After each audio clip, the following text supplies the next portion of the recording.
12세 이전에 스마트폰을 쓰는 아이들이 그렇지 않은 아이들보다 건강이 안 좋아질 수 있는 위험이 증가한다는 사실을 아시나요?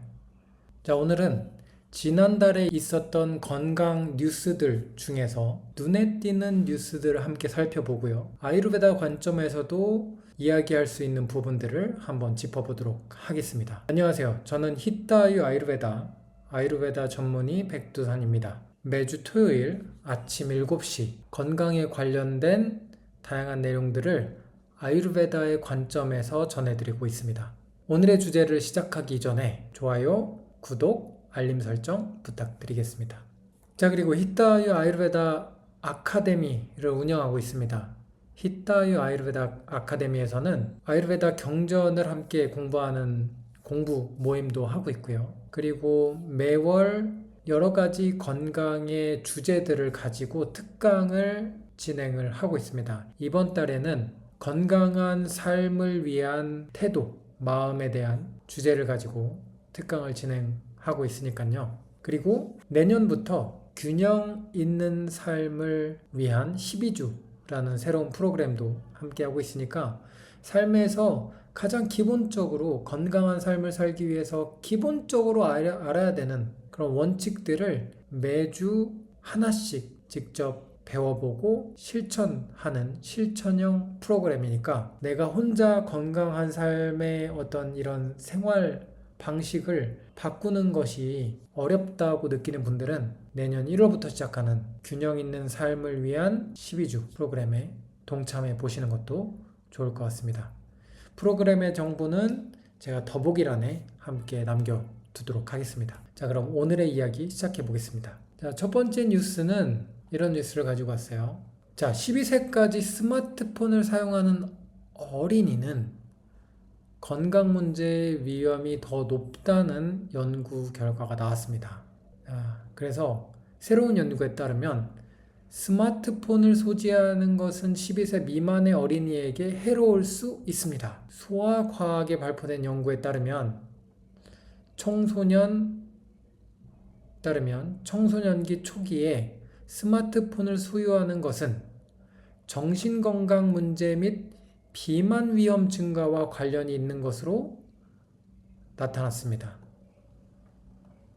심리적 영향 측면에서는 12세 이하까지 스마트폰을 소유한 아동이 스마트폰을 소유하지 않은 아동에 비해 우울증과 수면 부족 발생률이 더 높은 것으로 나타났습니다. 그렇군요. 자, 이 연구는 2018년부터 2020년까지 청소년 뇌 인지 발달 연구에 참여한 미국 전역의 1만 명 이상의 청소년 데이터를 분석한 연구 결과이고요. 미국 국립보건원의 지원을 받아서 실행이 되었습니다. 미국에서 가장 큰 규모의 뇌 발달 및 아동 건강에 대한 장기 연구라고 설명하고 있고요. 자, 그래서 연구 참여자의 63.6%가 스마트폰을 소유하고 있었고요. 스마트폰을 받은 연령의 중간값은 11세였습니다. 11세. 정말 이른 나이에 스마트폰을 갖게 되는군요. 이 데이터를 바탕으로 연구진은 어린아이들이 스마트폰 소유와 관련된 수면 부족이나 비만 위험이 고령 참여자들보다 더 크다는 것을 확인했습니다. 특히 스마트폰을 처음 받은 나이가 어릴수록 아이들의 건강 상태가 더 악화되는 것으로 나타났습니다. 어리면 어릴수록 스마트폰으로 인한 건강상의 문제가 될 수 있는 위험이 더 올라간다는 이야기네요. 그죠? 아이들이 휴대전화로 무엇을 하는지는 전혀 살펴보지 않았습니다. 기본적으로 우리는 한 가지 질문을 던졌습니다. 이 연령대에서 스마트폰을 소지하는 것 자체가 건강 결과와 관련이 있을까요? 이러한 질문을 던졌다고 하는데요. 자, 소아과 연구에서 12세까지 스마트폰을 소유한 어린이와 소유하지 않은 어린이를 비교한 결과 1년 후 스마트폰이 없는 어린이가 스마트폰을 소유한 어린이보다 정신 건강이 더 나은 것으로 나타났습니다. 아이들이 태블릿이나 아이패드와 같은 다른 기술 기기를 사용했을 수도 있다는 사실을 고려했고 그것은 결과에 영향을 미치지 않았습니다. 라고 인터뷰에서 밝혔고요. 부모가 스마트폰을 10대 건강의 중요한 요소로 여기고 자녀에게 스마트폰을 제공할지 여부를 신중하고 사려 깊게 결정해야 한다라고 밝히고 있습니다. 자, 이 연구 어떻게 생각하시나요? 이 연구를 미루어 짐작을 해보면요. 어린 아이들에게 스마트폰을 사용하게 하는 것이 이 아이들의 건강, 정신 그리고 육체적 건강에 문제가 될 수 있는 위험이 커진다는 것을 알 수 있겠습니다. 물론 하나의 연구만으로 이것의 인과관계가 완벽하게 성립이 되는 것은 아니지만 지금 어느 정도의 연관성이 있겠다. 그리고 생각을 해보면 아이들이 스마트폰을 통해서 게임을 한다든가 SNS를 너무 과도하게 한다든가 유튜브를 많이 본다든가 다만 아이들에게만 국한되는 문제 아니죠. 어른들도 이러한 부분에서 굉장히 많은 시간을 할애하고 있는데 어린이 같은 경우는 발달을 하는 과정에서 어른들보다 그러한 부분에서 좀 더 취약하고 안 좋은 영향을 받을 수 있겠다는 것 같고요. 특히나 수면 부족 문제에서는 자기 전에 스마트폰을 하는 이 성인들도 많지만 아이들도 자기 전에 스마트폰을 보는 아이들이 굉장히 많겠죠. 그렇게 되면 자기 전에 밝은 빛에 노출이 됨으로 인해서 수면의 질에 악영향을 미칠 수 있고요.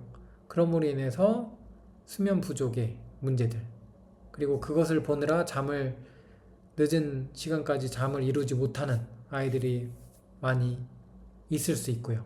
그런 측면에서도 볼 수 있을 것 같고 우리가 아유르베다적으로 이 부분을 생각을 해보면 질병의 가장 기본적인 원인으로 꼽는 것이 뭐냐면 근본적인 원인 감각기관과 감각기관의 대상과의 접촉에서 너무 과도하거나 혹은 잘못된 접촉이 질병의 원인이 될 수 있거든요.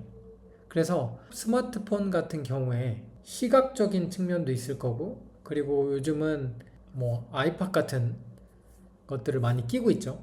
그렇기 때문에 청각적인 부분도 있을 것 같아요.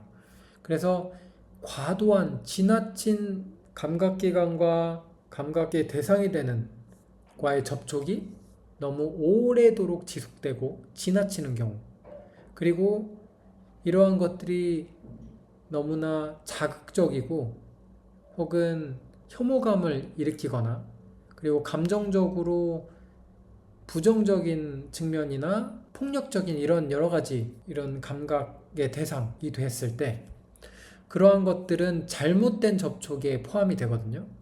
그러한 것들에 노출이 많이 되게 되면서 근본적인 질병의 또 원인이 될 수 있습니다. 그래서 아유르베다적으로 생각해 보면 이 감각기관과 감각기관의 대상의 접촉이 좀 더 빈번하고요. 과도하고 잘못된 접촉이 많이 있을 수 있겠다.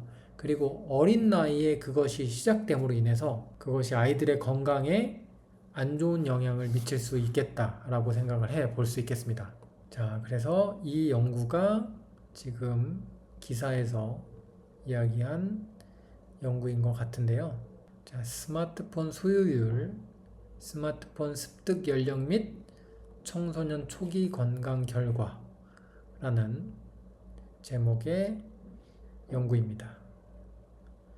참여자는 1588명의 청소년들이고요. 그리고 스마트폰 소유 및 최초 스마트폰 취득 연령과 12세 아동의 우울증, 비만, 수면 부족 간의 연관성을 검정했습니다. 그리고 12세 당시 스마트폰을 소유하지 않았던 참여자들을 대상으로는 최근 스마트폰 취득과 그 이후 1년 동안의 결과 간의 연관성을 검증했고요. 12세 때 스마트폰을 소유하지 않은 경우와 비교했을 때 스마트폰을 소유한 경우 우울증, 비만, 수면 부족 위험이 더 높은 것으로 나타났습니다. 그리고 스마트폰을 소유한 나이가 어릴수록 비만 및 수면 부족 위험이 더 높았다고 설명하고 있습니다. 스마트폰 소유는 청소년 초기 우울증, 비만, 그리고 수면 부족과 관련이 있는 것으로 나타났습니다. 본 연구 결과는 청소년 스마트폰 사용과 관련하여 보호자에게 중요하고 시의적절한 정보를 제공하며 더 나아가 청소년을 보호하는 공공정책 개발에도 도움이 될 것입니다. 라고 결론을 맺고 있습니다. 자, 그래서 아이들에게 스마트폰을 언제 주어야 하는가에 대한 부분에 아이가 있으시다면 생각을 좀 더 해봐야 되는 문제가 아닐까 싶습니다. 아니면 적어도 어느 정도의 제한을 두는 것도 좋을 것 같아요. 예를 들면 잠을 자는 시간에는 스마트폰을 특정 장소에다 두고 잠에 든다든지 이런 것들도 좋을 것 같아요. 그래서 아이들과 상의한 후에 그러한 규칙들을 정하고 집 안에서 그러한 규칙을 지키면서 사용을 하게 하는 것도 하나의 방법이 될 것 같습니다. 다음 기사는요. 스캔 결과 새로운 위험 세부 정보가 밝혀지면서 미용용 얼굴 필러에 대한 경고가 나왔습니다. 미용용 얼굴 필러에 대한 내용인데요. 전문가들은 얼굴에 미용용 필러 주사를 맞은 사람은 혈류가 손상되어 피부 손실이나 실명으로 이어질 수 있는 동맥 막힘과 관련된 위험한 합병증의 위험에 대해 경고해야 한다고 말합니다. 연구자들은 초음파를 사용하여 잘못된 필러 주입 사례 100건을 연구했습니다. 이제 병원에서는 근처 동맥에 손상을 주지 않기 위해 얼굴에 피부 필러를 시술할 때 스캔을 사용하도록 권고하고 있습니다. 자, 이러한 혈관 폐쇄 사건, 필러가 혈관에 주입되거나 혈관에 너무 가깝게 주입되는 경우는 드물지만 치료하지 않으면 조직괴사와 얼굴 변형을 초래할 수 있어 파괴적일 수 있다고 말합니다. 자, 그래서 필러를 많이 하시나요? 아마 이러한 시술 쪽으로 조금 더 간단하고 하기 때문에 많이 하시는 분들이 증가하는 것으로 생각이 되는데 이런 부분에서도 주의를 좀 해야겠다 하는 생각이 좀 듭니다. 피부 필러는 주사용 물질로 일반적으로 주름을 개선하고 피부를 매끄럽게 하거나 젊어지게 하는 데 사용되는데 때로는 코나 입술의 윤곽이나 모양을 잡는 데 사용됩니다. 시그리스트 박사는 코 주변 부위가 특히 위험한 주사 부위라고 말합니다. 코혈관이 머리의 매우 중요한 부분과 연결되어 있기 때문입니다. 이러한 혈관이 손상되면 피부 손상, 실명, 뇌졸중 등 심각한 합병증을 발생할 수 있다고 그녀는 설명했습니다. 자, 그래서 여러분 필러를 꼭 아마 해야 되는 분들도 있을 수 있겠죠. 예를 들면 연예인분들 혹은 이렇게 방송을 통해서 직업적으로 가지고 계신 분들은 특히 이런 부분에 민감할 수 있죠. 보여지는 그 직업 자체에. 그래서 그런데 그게 아니라면 아유르베다에 오일을 통해서 좀 더 아름다워질 수 있는 방법들이 있습니다. 굉장히 안전하고요. 매일매일 오일을 정해진 방식대로 발라주는 것이 굉장히 많은 도움이 될 수 있거든요. 꼭 얼굴뿐만 아니고 그리고 몸 전체 피부 관리에도 도움이 되니까요. 아비앙가라고 합니다. 그것을 통해서 해보시는 것도 좋을 것 같아요. 그리고 아유르베다에 이런 피부 미용에 관련된 내용 이런 것들은 많지는 않거든요. 그래서 요즘 인도에 보면 이런 아유르베다의 약재들이나 그리고 오일, 약용 오일들을 통해서 화장품이라든지 코스메틱 쪽으로 발전을 많이 시키기 위해서 많은 브랜드들이 생기고 있는 건 사실인데 제가 몇 번 사용을 해봤는데 아직까지는 만족스러운 제품을 찾아보지는 못했습니다. 하지만 여러 가지 많은 시도들이 있다. 그리고 아마 이런 것들이 꼭 인도에서만이 아니고 여러 가지 부분에서 다른 브랜드들에서도 많은 시도가 있는 것으로 보입니다. 근데 쿰꾸마디다일라라는 게 있거든요. 쿰꾸마가 이 약재 중에 하나거든요. 그래서 그런 약재가 들어간 오일인데 이 인도에서는 자기 전에 이 오일을 얼굴에 바르고 자면서 피부를 관리하는 그러한 오일이 있습니다. 제가 몇 번 사가지고 주변 분들한테 한번 써보시라고 했더니 굉장히 좋았다고 말씀을 해주셨어요. 그래서 그런 방법도 있습니다. 꼭 필러 같은 것들을 쓰지 않으셔도 괜찮지 않을까 개인적으로는 생각합니다. 다음 기사를 보겠습니다. 이번 기사는요, WHO 비만 치료제 GLP-1 약물에 대한 지침 발표, 과학적 혁신, 새로운 장으로 평가라는 기사입니다. 세계보건기구는 월요일에 비만 치료를 위해 GLP-1 약물 사용을 권장하는 새로운 지침을 발표했습니다. 새로운 지침에서 UN 보건기구는 두 가지 주요 권고안을 제시했습니다. 첫 번째, GLP-1 치료제는 임산부를 제외한 성인의 장기적인 비만 치료에 사용될 수 있다는 것입니다. 또한 약물 사용과 함께 식이요법 및 운동 관련 변화를 포함한 집중적인 행동 치료를 권고했습니다. GLP 치료제는 이전에 이야기했던 위고비 같은 치료제가 GLP 치료제에 속하죠. 위고비나 오젬픽 같은, 당뇨에는 오젬픽, 그리고 위고비는 비만 치료제, 신종 비만 치료제였죠. 비만은 WHO가 전 세계 국가와 국민들이 효과적이고 공평하게 비만을 관리할 수 있도록 지원함으로써 해결하고자 하는 주요 세계적 보건 문제입니다. 새로운 지침은 비만이 포괄적이고 평생 관리가 가능한 만성 질환임을 인정합니다. 라고 WHO 사무총장 테드로스 아드하놈 게브레이에수스 박사는 보도자료를 통해 밝혔다고 하네요. 약물만으로는 이 세계적 보건 위기를 해결할 수 없지만 GLP-1 치료제는 수백만 명의 사람들이 비만을 극복하고 관련 질환의 위험을 줄이는 데 도움을 줄 수 있습니다. 이러한 내용의 기사인데요. 그래서 제가 WHO의 가이드라인을 찾아봤는데 이런 내용입니다. 비만 치료의 GLP-1 약물 사용에 대한 글로벌 가이드라인을 발표. 2025년 9월에 고위험군의 제2형 당뇨병 관리를 위한 필수 의약품 목록에 GLP-1 치료제가 추가했고요. 새로운 지침을 통해 WHO는 건강한 식단, 규칙적인 신체 활동, 그리고 의료 전문가의 지원을 포함하는 포괄적인 접근 방식의 일환으로 비만 환자들이 이 심각한 건강 문제를 극복하도록 지원하기 위해 이러한 치료제를 사용하는 것에 대한 조건부 권고안을 제시합니다. 라고 했습니다. 이 세계보건기구에서 비만 치료 이제 가이드라인을 발표를 했는데 이런 거잖아요. 지금 정말 우리가 비만이 될 수 있는 음식들은 점점 더 많아지고 있어요.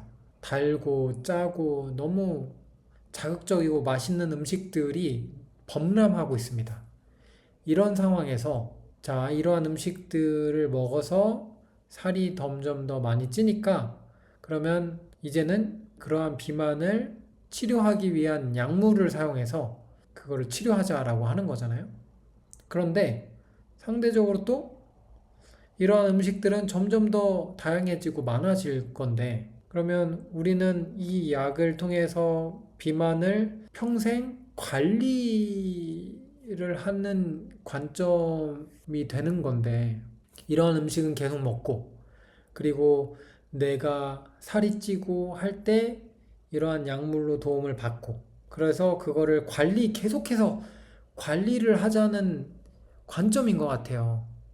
이러한 근본적인 문제는 손을 대지 않고 살이 찌니까 그 문제, 비만의 문제를 해결하기 위해서 새로운 치료제를 또 만들어서 사람들이 비싼 돈을 주고 그 약물을 또 복용을 해야 되는 거죠. 이게 돌고 도는 것 같거든요. 이러한 음식들이 점점 더 많아지고 우리는 계속 먹겠죠. 그리고 그러면 자연스럽게 비만이 되겠죠. 그러면 또 비만 치료제를 복용을 하겠죠. 그러면 조금은 살이 빠지겠죠. 그리고 그거를 평생 먹을 수는 없으니까 어느 정도 효과를 보고 그런 다음엔 또 이런 음식을 먹겠죠. 제가 볼 때는 계속해서 돌고 도는 쳇바퀴 같은 것 같아요.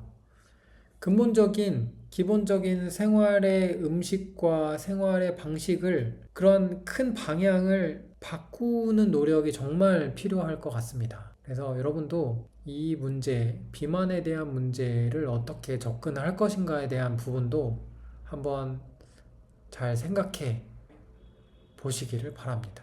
물론 약물이 필요해서 지금 내가 필요하다고 하면 쓸 수는 있어요. 근데 언제까지 얼마나 할 것인가. 그래서 근본적인 부분도 분명히 건드려야 되니까 그런 근본적인 부분도 내가 어떻게 접근을 할 것인지 정말 한번 생각해 봐야 하는 시점이 아닌가 싶습니다.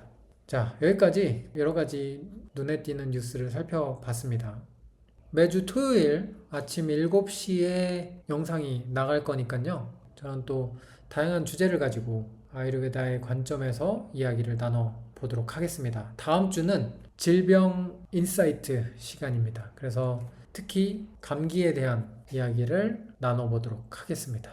오늘의 내용 도움이 되셨다면 좋아요, 구독, 알림 설정까지 부탁드리겠습니다. 자, 그러면 저는 또 다음 주 토요일 찾아뵙도록 하겠습니다. 감사합니다. 안녕.